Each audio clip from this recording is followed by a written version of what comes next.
Hey peeps, what's up? Munchie here, back with another video. And if you're planning to install a subwoofer in your Ford Mustang, this is the 2013 5.0, and you're looking for a spot from where you can run the power cable from the positive battery terminal to the back of your trunk, well, guess what? There is a pretty awesome spot right where you see the screwdriver wedged in. Yes, right above your AC line, there is a rubber grommet, something like this. A few forums which I read said that, you have to remove the battery tray, which is what I did. And then you have to turn the passenger side wheel like so, remove this splash guard over here, and then run the wire inside. But I removed the battery tray, and right above the AC line there's a grommet like this, and I pushed in my screwdriver in here, so the grommet is now pushed inside the cabin. Let us go inside the cabin and I'll show you the spot where the wire is actually going to come out from.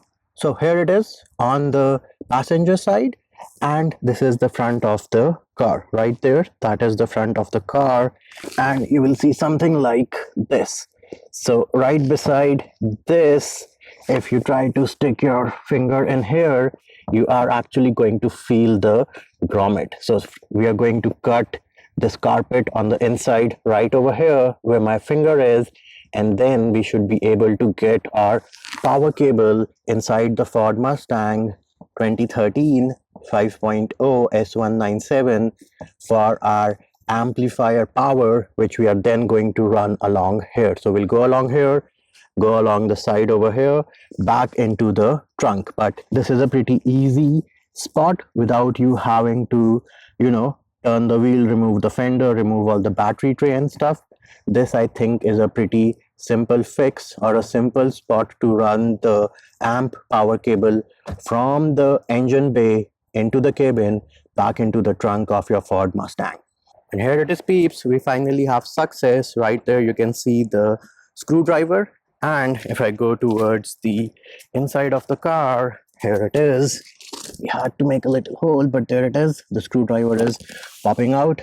This is the grommet. I was able to recover this. So I'm going to drill a hole, or make a hole right here, and try to put this guy back in there with the power cable for the amp running through the hole over here.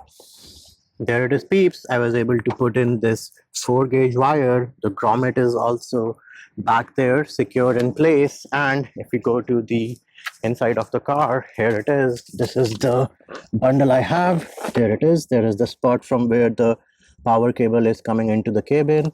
I am going to route it behind this.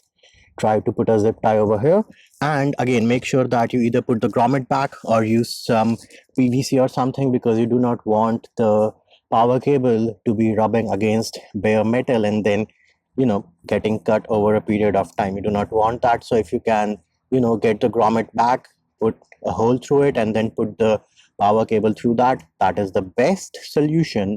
Or just look for a piece of PVC which works best for you. And there it is. That is how you run the amp or amplifier power cable from the engine bay to the cabin, and then you can again run it along the side here and then back there into the trunk. There it is. You can see I have the rear seat removed, and I'm going to run it along there. And if you're looking for a video for the best ground for your amp on the trunk in a Ford Mustang, that video is linked in the description of this video.